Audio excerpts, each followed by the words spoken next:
Delta 2064, RNet a football 27 right clear for takeoff.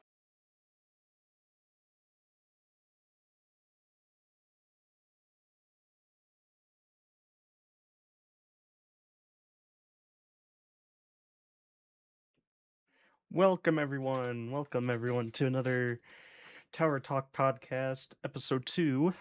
I have my good friend Charlie31 here today again. It's going good. All right, let's get started off with what we want to talk about. All right. So the first topic I want to go over is why thunderstorms cause flight delays. Why do we think that, folks? Or let let me ask my other host first. Why do you think thunderstorm cause flight delays? Or, or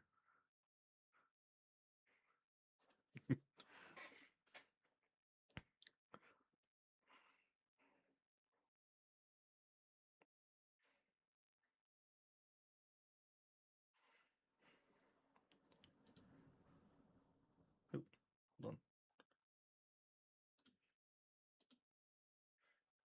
Moves through an area. You have to worry about the outflow from that thunderstorm. You also have to worry about beyond that. You have to worry about when that thunderstorm's being a thunderstorm. It has to collapse, and all that air, all that dynamic air, has to find some place to go. It usually falls down to the ground, and then it hits and spreads out. So that's where that's where airplanes are like, yeah, we don't like that. We don't like wind shear. We don't like strong tailwinds. So getting the airport configured for the right wind direction is always a challenge in those incidents. Okay. Why So do you think thunderstorms cause delays?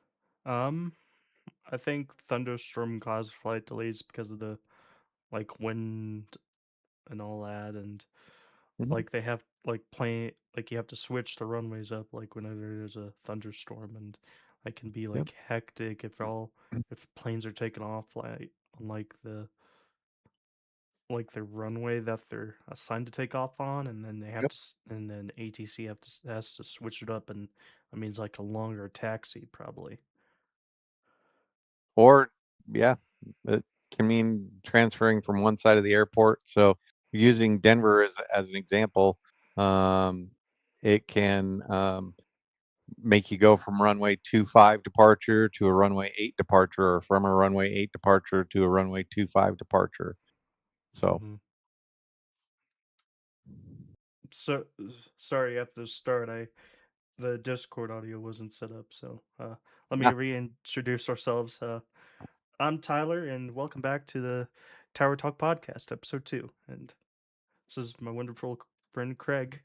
You guys know him as Charlie31. thanks, Tyler. Thanks for having me. You're welcome. And that was our first topic, guys. Well, what else? I mean, so what a lot of people don't think about is, Or, and we see it a lot at Denver, is once a thunderstorm's dumped all its rain on the airport, why can't airplanes leave? Um, what are what are some of the things that stop it from leaving? Do you have any educated guesses? the lightning. Lightning, so yeah, you definitely want to keep your ground crew safe, so you don't want them Mm-hmm. walking around the ramp. So generally, if there's lightning within 10 miles of the airport, there's a warning system that goes off, and all the rampies go inside or get in vehicles, and so you're unable to marshal airplanes into gates. So now Mm-hmm. you have an airplane that just arrived, that just landed, and is taxiing to the gate. Um, they've got to wait for the marshalers to be able to get outside and um, marshal them to their parking spot and start servicing the aircraft. But they can't do that because they're inside until they get the all clear notification, and that's usually about half hour, 45 minutes. Okay. All right. The other, go ahead. I've never thought of it that way. I thought it. I mean, yeah, I know when there's lightning, the rampies have to go in and all that. And Yep. that's why it takes a while. Yep. So there are some airlines that have a truck that has like a essentially like a city traffic signal, red, yellow, green bar on the top of their truck that they'll pull up and help marshal the aircraft in. But those are kind of clunky. Those are kind of hard to maintain and get them to all the gates where the aircraft are. Can sometimes be a little laborious. The other part of that is um, you'll have aircraft. Obviously, the more we'll call them vulnerable aircraft, or the aircraft that are in flight, they've been burning their fuel. They've done their fuel planning to land at Denver, and then have enough fuel to fly on to their alternate should they need to for whatever reason. But if they're put into a hold for a little while, they get pretty critical on fuel, and so the thunderstorm moves through, winds calm down, and they're able to land. Now they're waiting for a gate because the ground crews are inside, staying clear of the lightning, which is 10 miles out. They can't get to their gate because the aircraft that was on their gate is still sitting there, so they have to wait out. And then once things get moving again, then they have to wait for the other airplane to get pushed, and then that airplane has to taxi away from the gate, and the airplane that just arrived gets to taxi into the gate. Yep. What else? What other thoughts do you have on delays caused by thunderstorms? We can go on for hours on this. I can think of a few things. How about those mountain winds? Mountain winds. The what is it called? Mountain waves. I think that's what it's called. Or Mountain wave, yeah, we get that. Um. We're far. The Denver airport is out far enough. We don't get impacted by that too much. Oh. But there was like an air crash investigation that I watched one day, and it was about this United flight that was taken off from Denver, and well, I can pull that up. I can probably pull up a video of it real quick. Hold on. Perfect. So the other one is as that thunderstorm moves through, so those are usually cumulonimbus clouds, so they can go up to 40, 50,000 feet pretty easy up here at our altitude. Planes aren't going to be flying through that because it's very turbulent air. So what will end up happening is our departure gates will become closed. So if you're departing to the north, south, east, or west, depending on where the weather is sitting, that gate will be closed. So say you were planning on flying out to Kansas City, which is an east departure, and we have that thunderstorm sitting directly east of the airport. We're not going to launch airplanes into that thunderstorm. So they'll have to either be rerouted, which means they take off to the north, and depending on the direction of the storm, they might have to go east, south, and then west, south, and then back to the east to get to Kansas City to avoid the thunderstorm. I got that video up. All right. It's a 44-minute video on it was about Continental Flight 1404. 1404? Yep.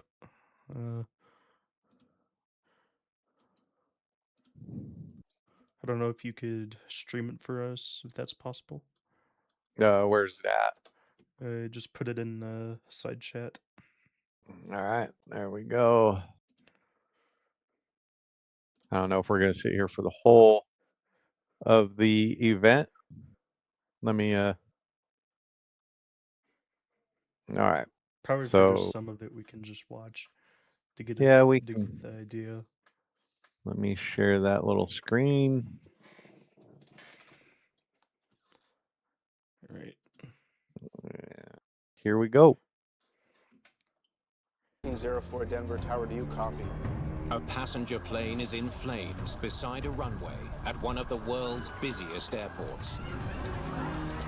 Get off this thing before it burns up. Come on. Firefighters were prepared to see dead bodies inside, but passengers had tumbled down chutes to escape. Hey, come take a look at this. As investigators scour the evidence, Okay, the plane departs the runway to the left. Here we had an aircraft that went pretty significantly nose left where it shouldn't have. My money's on the rudder. It wasn't responding. clues point to a notorious mechanical problem What have we got here?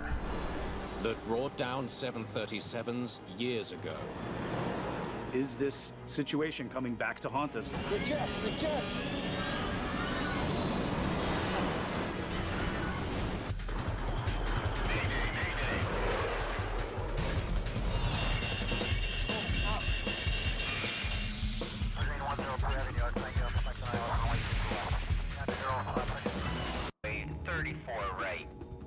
The wind is a moderate 13-mile-an-hour breeze coming out of the west.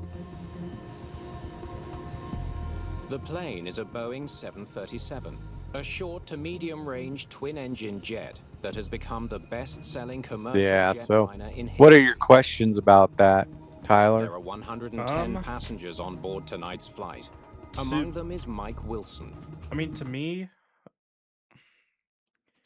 I didn't think it was the rudder that failed, if I'm being honest. Okay. It was probably due to the winds because of the snowstorm, if I'm gonna be honest. Well, we weren't in the middle of a big snowstorm. It was fairly clear. It was cold. We had some breezy winds. It wasn't anything big. But this was also, and I don't remember, I'm not going to speculate on a whole lot of things, but I don't remember what the final determination is from the NTSB. So I can go. So what questions do you have about it?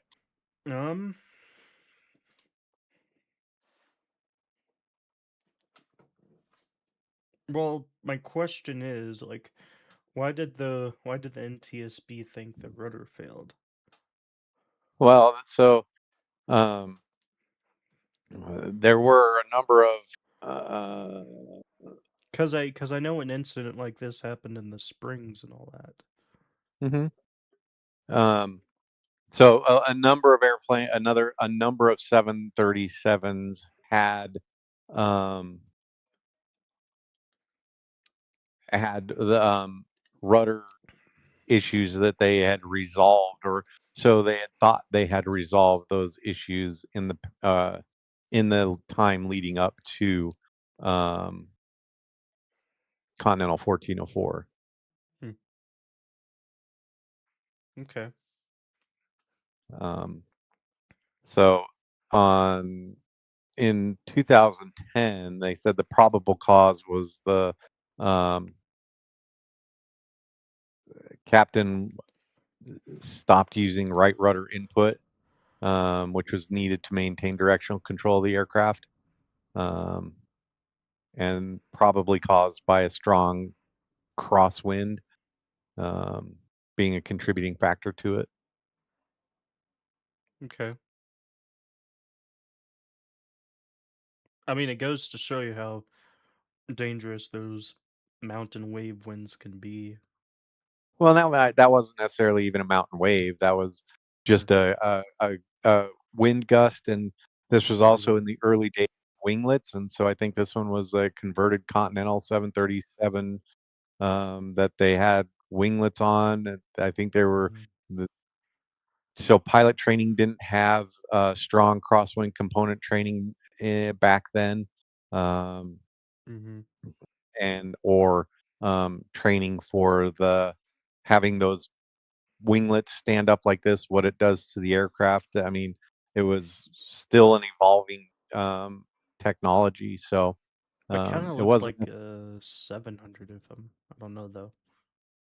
I I don't know what 737 that was.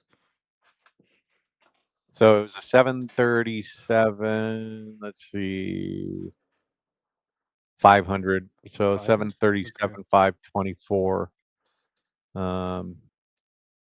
It was born in 1994 and had 21,511 takeoff and landing cycles. Okay. I'm guessing they discontinued it. Yeah, that's older. So if if we're in flight sims, that's way back in the analog days of 737s. Cool flight deck, cool airplane. I mean, the genesis of all your 737s are the 100, 200, 300s, and then you have the 4, 5, 6s. Now you have next gen, and you have all the Max and everything else. So, yeah, very capable aircraft. So, All right. Let's go and move on to our next topic. all right. Um,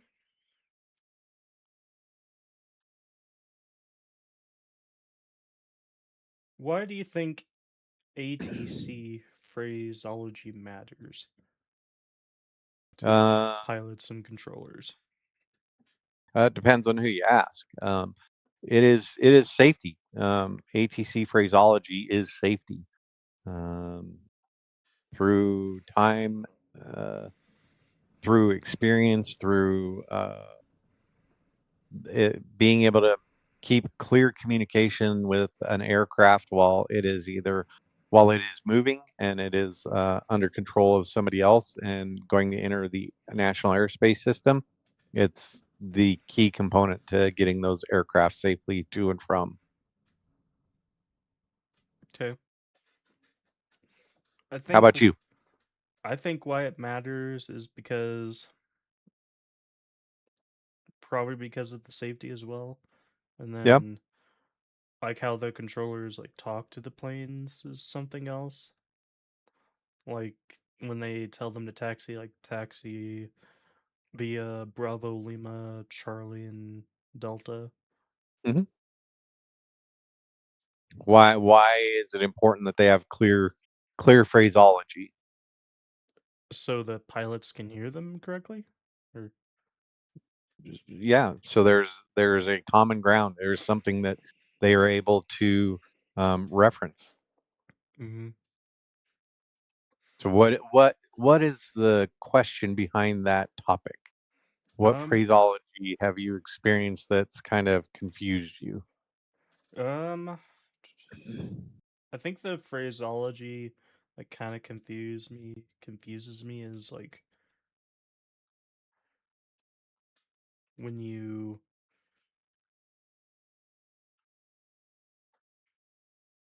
there's one controller that says, so when I listen to Atlanta Tower on this ATC app I have, Yep. and he says adios when he tells a plane to contact departure and all that. I don't know why he Yep. says adios though.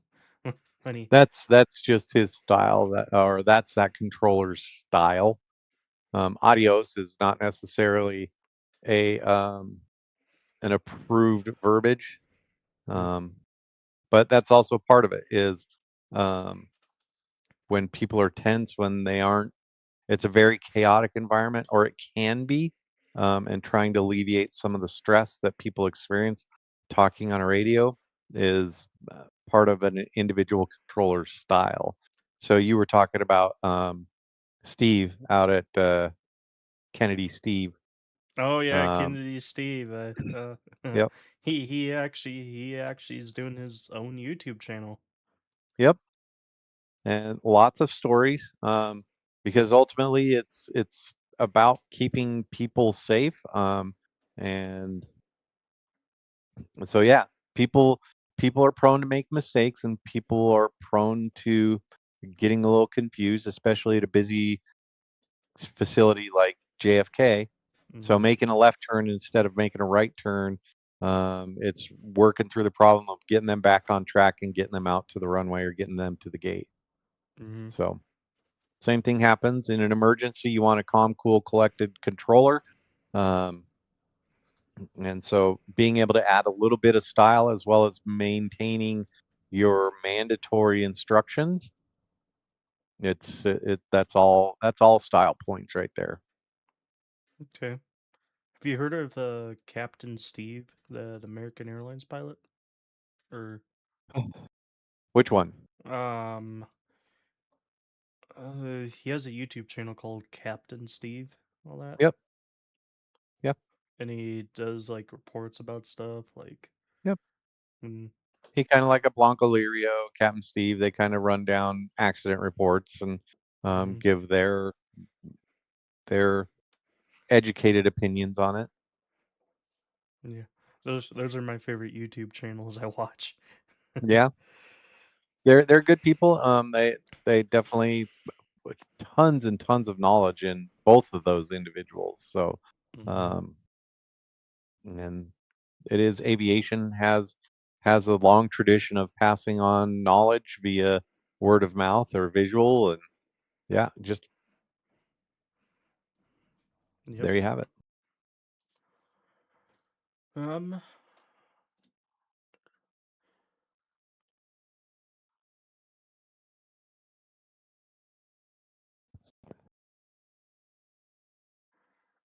Our next topic I want to go over is parallel one-way operations. So, I know that SFO ended the iconic parallel one-way operations there, and I want to go into detail why they ended it, or actually, I don't Okay, know why they ended it though. Let me look up something why they ended it. sure. So, what is it's yes. So, what is your question about the parallel approaches? Because Um, we can have 4 parallel approaches at Denver. you can. Hmm. Okay. Um, how do parallel runway approaches work? Well, you have to have the surface, so the runway, and so then you have to have feeders into that, so the approaches, ILS, all the other fun stuff. Um, but more importantly, you have to have separation and you have to have controllers to operate that airspace leading up to the parallel approaches and the parallel approaches themselves. And so while we might just see, we'll use 2 runways like they did at San Francisco. Um, they would need at least 2 controllers to land on those 2 different runways. And then they would need 1 supervisor for it, let's say. So, with a lot of the staffing efficiencies that are being experienced across the country, they might only have 1 controller. Also, I believe those runways are too close together for them Mhm. to do simultaneous. Uh, So out. I just looked it up and it says the FAA ended SFO's simultaneous. I don't know how to spell that Simultaneous. word. Simultaneous parallel landings permanently to reduce mid-air collision risks at Yep. the airport's east west runways 28 left, 28 right are separated by just 750 feet. This Mhm. close spacing fails below modern safety standards, prompting the FAA to replace the side-by-side approaches with staggered patterns. Yep. So it's not that it's not that they prohibit them from using the 2 runways. They have to be more staggered. So it's not like you're going to have 2 airplanes 750 feet apart from each other all the way down the final. So Mm-hmm. now they have their lateral separation standards. When the airport was built, that was a perfectly legit and acceptable way to land. Um, but as aircraft have become bigger and um, traffic has become more increased, you've seen it. We've seen it down at Centennial when that Cirrus went through the final approach for, I think it was 17 right, and clipped that key lime right over Cherry Creek. Do you remember that a few years back? No, I do not remember that. And Yep. So just and it overflew the center line for its runway and was coming back to get on that runway and had a midair with a key lime cargo airplane. The cargo plane landed safely, and the Cirrus had its safety chute deployed. okay. But yeah, so and Denver International Airport was built that way as well. On the east side, between 35 left and 35 right, we have room for old standard safety separation of a third runway between the two of those. But with the new regulations and the new safety expectations, we will not build there for a parallel runway. We'll have to build further out east, so we have that about mile separation between runways. Yeah. And let me say hello to the chat. Hello, Yoham, and All right. hello, MMD. How's it going, guys? Thank you for tuning in. Yoham, how's it going, man? All right.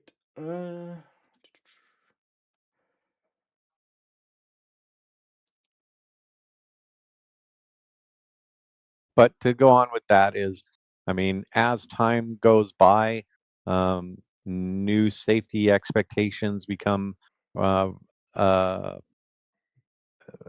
to the forefront, come to our awareness, and that's the great thing about aviation is that everybody works really hard to understand those safety aspects, improve upon what they're doing, making the whole airspace system safer, making their airport, making their airline, making their crew, making their team safer all the way through.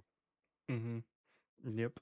That's it's good keeping the crew safe and all that. So. Yep. All right, let's go into the other topic. So, this topic I want to talk about, what are the other careers in aviation? Let's talk about aviation careers besides piloting.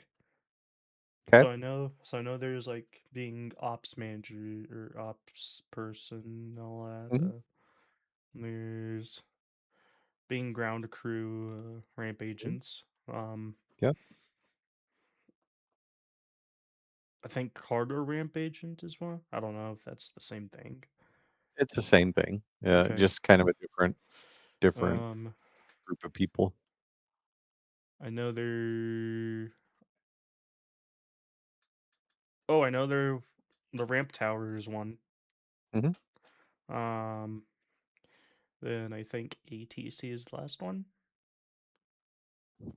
Sure, those are some of the more popularly, or people are more aware of those. So yeah, you've kind of hit them all: air traffic control, airport operations, airline operations. And so in airline operations, you'll have your ground crew, you have your ops center folks. So they go through scheduling, they get the flight crews, they go through. I mean, you have dispatch. That's another one for you. You can think about aircraft dispatching, flight dispatching. And you have, I mean, it is an amazing. There's such a diversity of roles in an airport or aviation related industry, or in the aviation industry, that you're kind of limited to what you want to do. So, for example, at Denver, I'm an airport ops manager. So that means my primary responsibility out there every day is to make sure that that airport is safe and it is being operated at FAR Part 139 specifications. So if there is grass that's too tall, or people are speeding, or concrete is broken, we write it up and we make sure that the appropriate people respond to it. So that dives further into it. I have field maintenance personnel that they run mowers, they run spall trailers, they go out and clean and fix concrete, as well as maintain sort of roadways and all the taxiways. And to do that, we have our own fleet department. So vehicle mechanics that fix heavy equipment, down to motorcycles for Denver police. So there's another one. We have Denver police that are assigned to the airport. I mean, you guys if have you wanted to get there? Yep, we have motorcycle police for Pena Boulevard. Oh, wow. Motorcycles aren't allowed on the airfield. Oh, okay. So, I thought motorcycles were allowed on the airfield. Yep, no, they're not. But they patrol Pena Boulevard. They keep the parking lots and everything else safe. So back into sort of aviation geared stuff is we have parking management. We have all the people that manage the finances of the airport, the lawyers, the aviation air service development people, I mean, you can go on and on to work in aviation. Kind of depends on what tickles your fancy. All right. All right. Let's get to the videos. All right. Let's move on to the reference videos. Okay. I want to start off with the YouTube short because that happened over the July 4th. That actually happened on July 4th. It was about a Delta plane hitting or a Delta plane have involving a firework. Okay. All right. If you can share that with us, or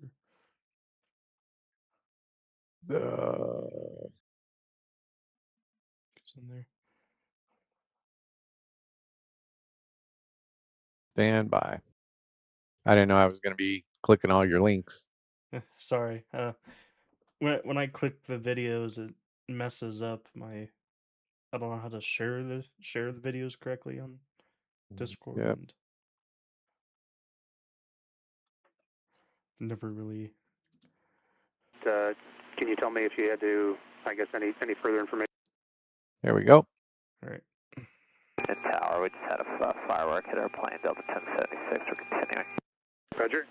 And Delta 1076, I'm not sure if you'll be able to assess if there's any damage at this time, but can you tell me if you had to, I guess, any further information about the firework? No, negative, but yes, about 200 feet AGL, 250 AGL, but we just heard the bang on the plane, so we'll have to take a look at it once we get to the gate.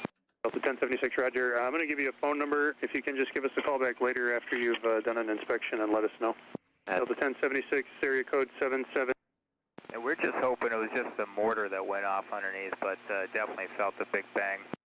Delta 1076, Roger. Yeah, there have been multiple reports, as you can imagine. The city's aware. They said they would notify the Chicago police, but, I don't know what they'll do.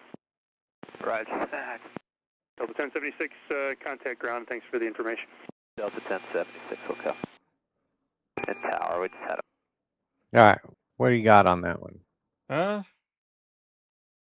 First off, that must have been scary for all the passengers on that plane when the firework hit them. Yep. And second off, I don't know why someone would do a firework when a plane's coming in to land. I think that's kind of stupid a little. The Yep. person who did that. Yep. What's your take on it?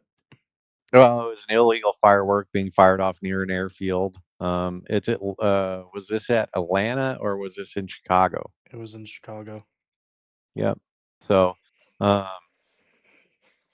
yeah, illegal. People just shooting off fireworks because they can. They're above the law. They're good to do whatever they want to do. Sorry, it's one of my pet peeves because I love fireworks. Go see the shows, do what you want. It's very nerve-wracking state like Colorado where you have we're in a drought and we have high fire danger right now. One of those things had gone off and set something on fire, we would have been in trouble. But here's a safety aspect of it. That probably ended up who knows if they ended up shutting down the runway, not able to shoot approaches into there because they've got illegal fireworks going off. It impacts the whole airspace system. So Yep. it's irresponsible and it is not right. I mean, who knows what happened to that airplane? I don't even know what happened on that airplane. I can probably look it up real quick. See what happened. What happened? We're fortunate out here at Denver that we don't have any communities where we're below, say, 500 feet above their home. So, but definitely a lot of illegal fireworks go off in and around Colorado. So,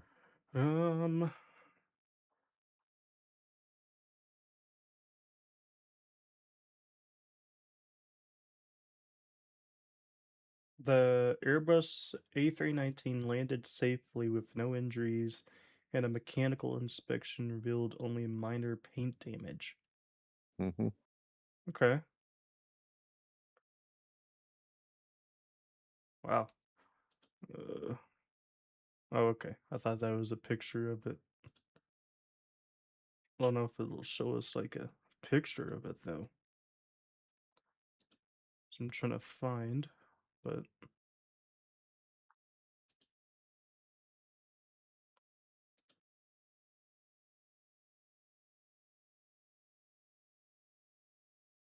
well, I'm glad there wasn't any holes in the airplane when it landed, because that would Yeah, have been I mean, that would it have could have been bad. tragic if that had Yeah. gone into the motor and exploded there.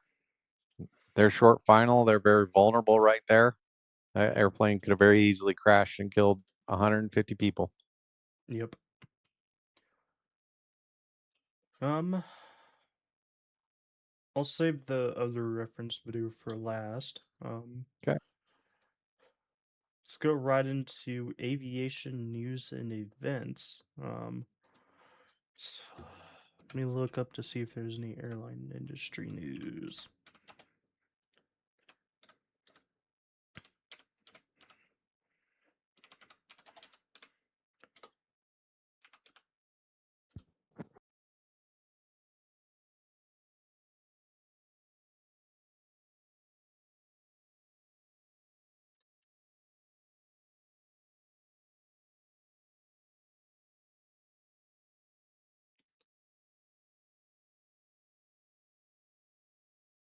Oh, okay. The airline in okay, so the airline industry is seeing significant M&A activity with the 7.6 billion Apollo offer for EasyJet, a sweeping FAA decision restoring Boeing's full authority to issue airworthiness certificates, and Frontier's commitment to introduce Starlink Wi-Fi. Meanwhile, air travel demand remains strong. Their rising labor and operational costs are offsetting revenue.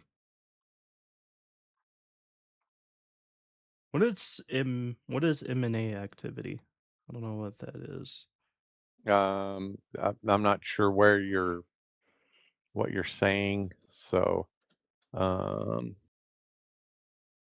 on the Wall Street Journal. That's what I found on, or that's what I found it on, but so if it's Wall Street Journal, it is. And what airline was involved? or it was EasyJet. EasyJet. So probably mergers and acquisition. Yeah.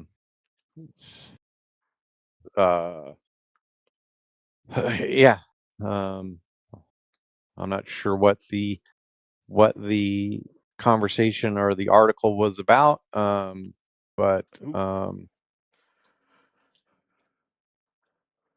what? This was posted 9 hours ago. It's about the fastest growing risk to air travel is probably in your pocket. Phones, power banks, and vapes spontaneously catching fire on airplanes, injuring passengers, and disrupting flights.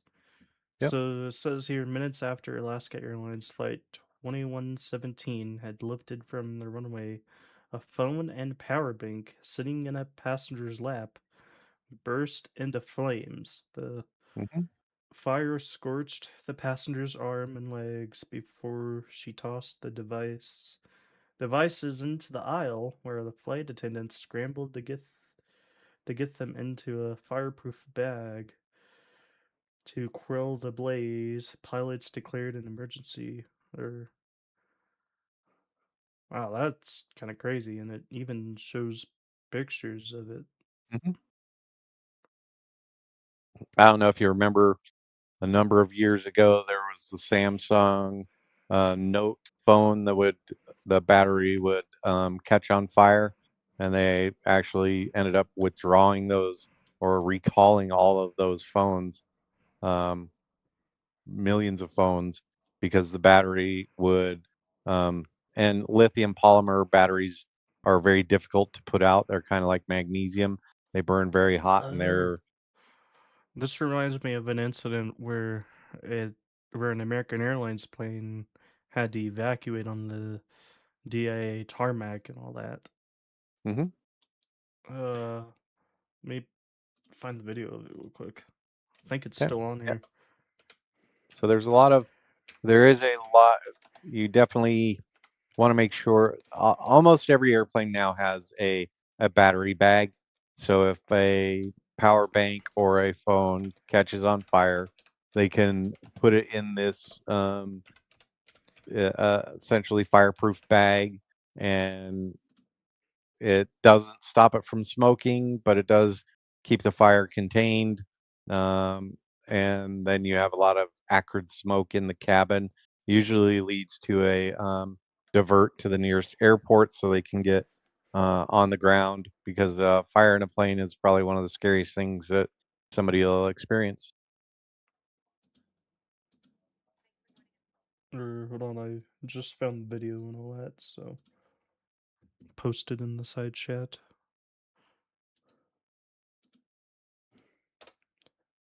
Right.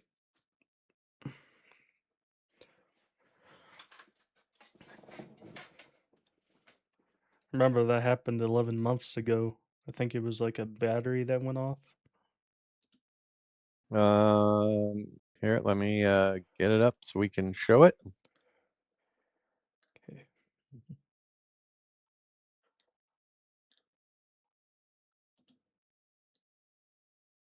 Us tonight, I'm Jennifer Meckles. We start out at 5 following some breaking news this afternoon. Passengers and crew members were evacuated from an American Airlines flight at DIA this afternoon after a reported maintenance issue with one of the plane's tires. The plane was still on the runway, ready for takeoff, when we're told crew noticed something had gone wrong. American 3023, you got a lot of smoke. Oh, okay. I thought it was a there was some flames. Looks like the smoke's kind of dying down a bit, and you are actually on fire. American 3023, the fire trucks are leaving the station now. They should be there in about crap, that's a lot of people. So that was some audio from Live ATC. It's a website that streams live audio from air traffic control. Witnesses we've spoken to this afternoon shared photos after they were evacuated from the plane. In the photo, you can see smoke coming from underneath the plane, those evacuation slides deployed. The airport tells us 5 people were evaluated on scene. 1 person went to the hospital with a minor injury, according to the airline itself. DIA says that flight was headed to Miami originally. American Airlines tells us the passengers we booked on a different flight later this evening, and that plane has been taken out of service for inspection. We have a crew of ours at the airport right now trying to learn more, and we will continue to bring updates as we get them. All right, what question do you have for that? I thought that was the one. I thought that was the American Airlines one that was at the gate and the plane caught on fire. I thought that was the video. I thought that was the one that was at the gate. Nope. I didn't know that was a different one. Because I know So that one was.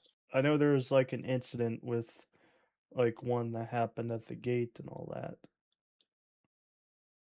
There was. So that one was hot brakes, and that could be because he was taxiing for a long time. And then one of the things that I'll point out to you that is aviation insiders or people that work in aviation, when you are evacuating an airplane, you should never grab your carry-on. You should never grab the overhead. You should never you need to get out of that airplane. If the slides are deployed, you should not be struggling to get your bags out that emergency exit and in front of you. You're going to hurt yourself getting down the slide, because that bag's not meant to go down a slide. You could rupture that slide. You're blocking people from exiting that aircraft in a safe manner because you're trying to get your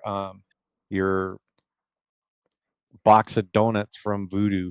It is an increasingly irresponsible thing for people to do that evacuate aircraft. They did the same thing when the airplane was on fire at the gate. You have images of people taking photos, standing next to an aircraft that's on fire. Look, I just survived this, and they're Insta streaming, and it's insane how irresponsible they're being and how dangerous it is. Yeah, I hate how irresponsible people can be sometimes, and when they do the dumbest stuff, like when they're recording when a plane's on fire. I think it's just, I don't know, it's just so stupid. Well, a lot of people don't understand that the water coming out of the turrets on some of those fire trucks can be 3,000, 4,000 psi. That'll knock you on your butt. That can do some damage to you.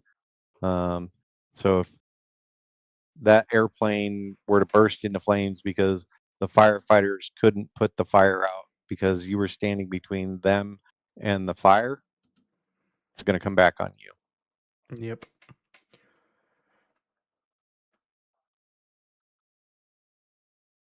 All right, let's move on to our next topic.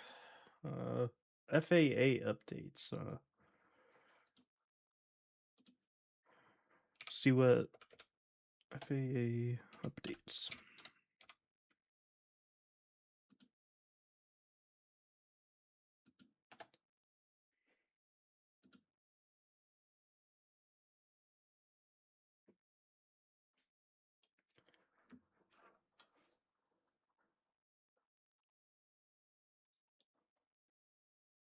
Let me see when this was. Well, this is from July 16th. Oh, hold on. Okay. FAA proposes $255,000 fine against United Airlines for alleged drug and alcohol violation. The FAA alleges United allowed a flight attendant to perform safety sensitive duties on 47 flights between May 2024 and July 2025 without the evaluation of a substance abuse professional, without a verified negative return to duty drug test result, and without being subject to follow-up testing. United terminated the flight attendant in 2021 for refusal to submit a drug test and subsequently rehired him. And it says here on the bottom, United has 30 days after receiving the FAA's enforcement letter to respond to the agency. Yep, that's just United has it happens a lot. United is not following through on what they were supposed to do, so the FAA imposes the fine, and there you have it. All right. I think it, or I gotta get my opinion. I just think it's kind of crazy that you let a flight attendant use drugs on duty and all that, or do drugs and all that. So I don't know the specifics of that article or what they're speaking of there. But people with addiction struggle all the time. This sounds like it's more of a thing that United as a corporation failed to do. They responded to the individual that was having the addiction issue and drugs or alcohol. And they did what they were supposed to do to a certain point, but then they stopped. And that's probably what happened there. Yeah. But, and that's, every individual has the ability to have issues. It's when you start putting people at risk that it becomes a problem, and corporations generally have a plan to work and counsel those individuals and do the best that they can to help those individuals become successful in whatever they choose to do. Yep. That's I mean, you have to put safety first between all other people. Yep. So, all right. All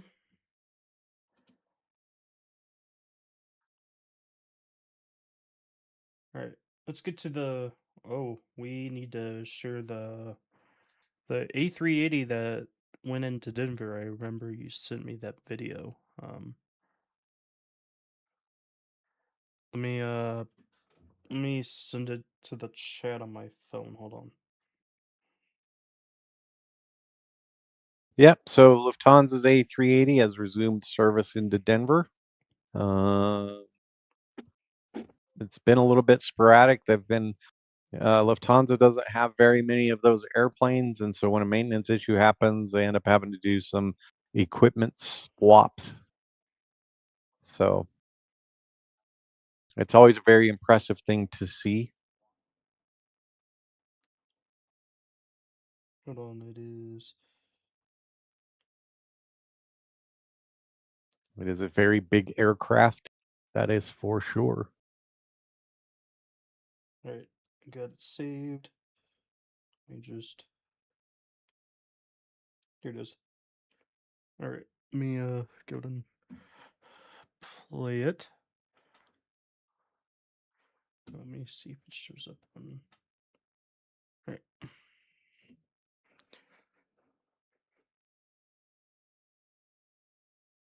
All right, let's go ahead and play it.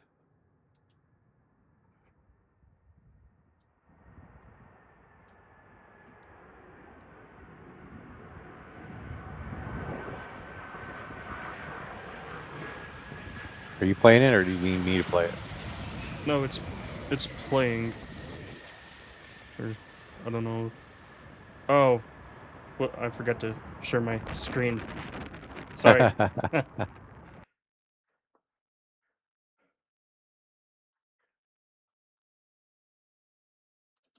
That was a nice landing that the A380 did.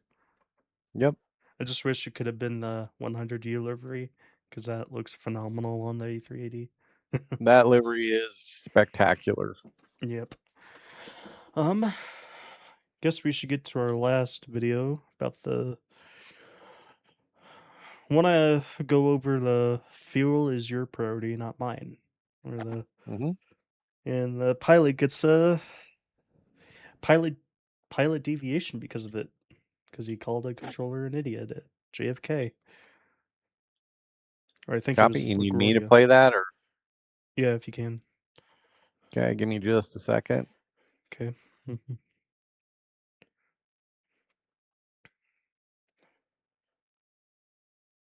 And here we go. All right.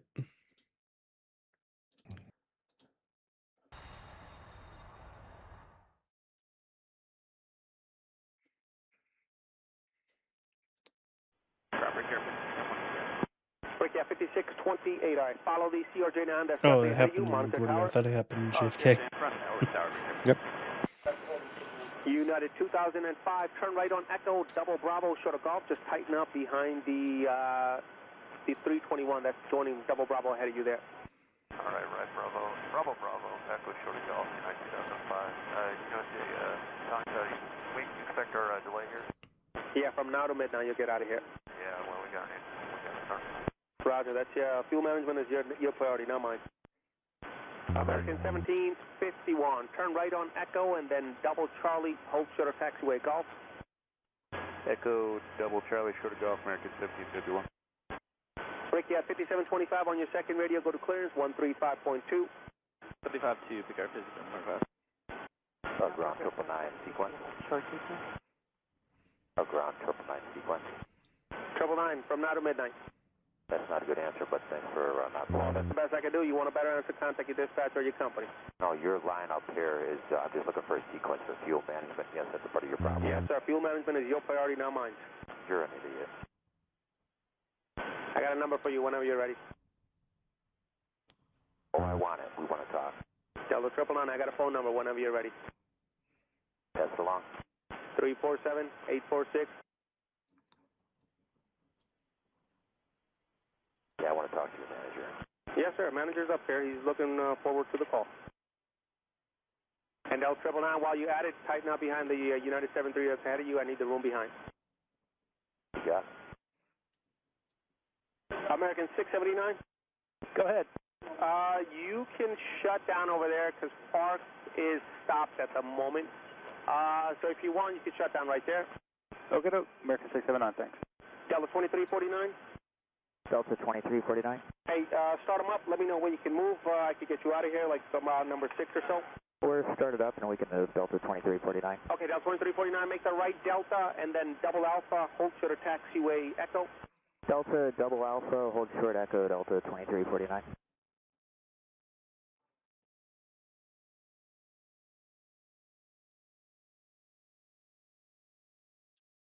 All right, what do you got?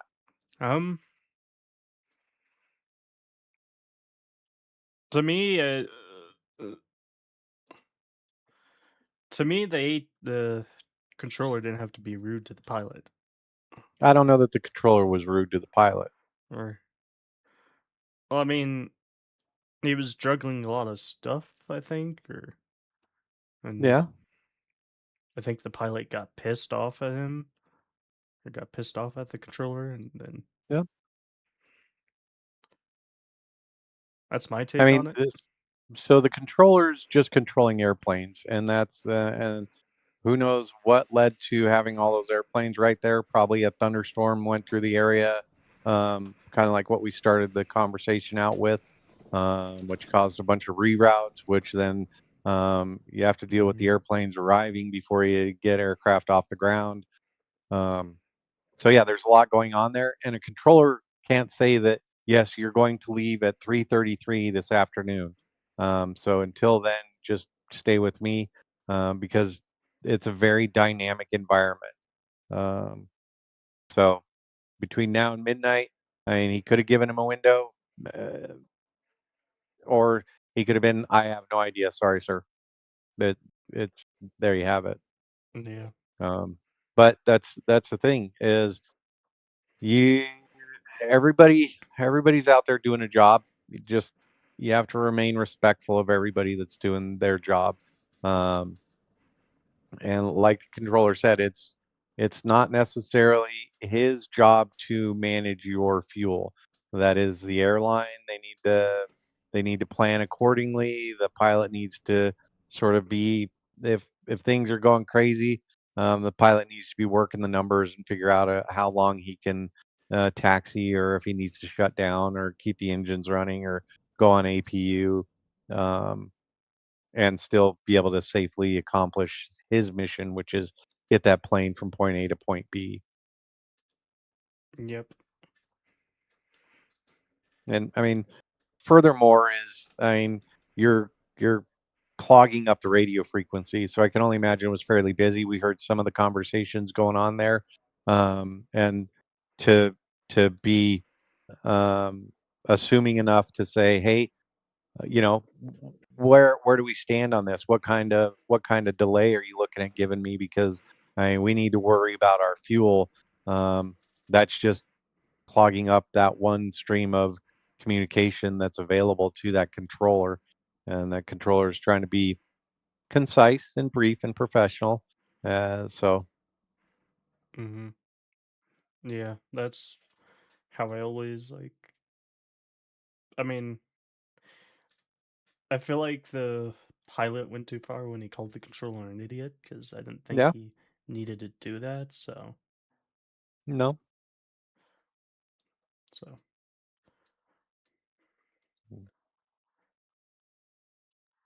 has anything happened at DIA lately? Like any air shows or anything? No air shows, nothing spectacular came in. I mean, you've got the 380.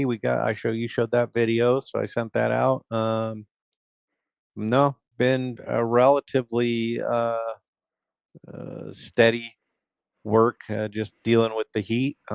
So as you can imagine, we get a lot of heat related issues now between personnel working the ramp and aircraft disagreeing with the heat. Yeah. Need more runway to take off than they're used to. So Does DIA ever get any like air shows or? No, it's a pretty busy airspace, just commercially. So it was kind of special when the F-15s went through, because they were actually landing at the airport. They went and parked, and when they left, they gave the people that were able to see it a nice little show of their departure. But yeah, Because I we because I don't know do air shows there. because I know Colorado Springs does air shows and all that. Mhm. I don't know if they have to like shut all the runways down or for it. Or... And that's they may be able to do that. Well, so you have a bunch of things to deal with there, whether you're letting people inside the fence to watch the air show, how close they get to the runway or the flight line. You have to secure all that. You have to provide restrooms, water, hospitalities type stuff. So yeah, getting inside Denver's fence is a little difficult. Yeah. I don't know how Colorado Springs does it, but usually it's we close the airport at midnight. We reopen it up at 3 o'clock in the afternoon. We do the air show from 9 a.m. to noon, get everybody out, get it cleaned up, and then we're back to normal. I always thought it was like different for like Denver and all that, or the same like Colorado Springs or something. But How do you mean? Or like they have to shut down the whole airport or something, or Yeah, reroute just planes simply to because other airports. you're gonna have to, and that's the thing with Denver. We're running. I think we just set a record, either 2,540 operations in a day or 2,450 operations in one day, a record for the airport. So it's not like we're able to say, hey, all of these guys for this day, you get to go down to Colorado Springs. Enjoy the day, Colorado Springs. That'll be a very bad day for Colorado Springs. Have 2,500 ops. Oh, yep, that'll be a very bad day. All right, guys.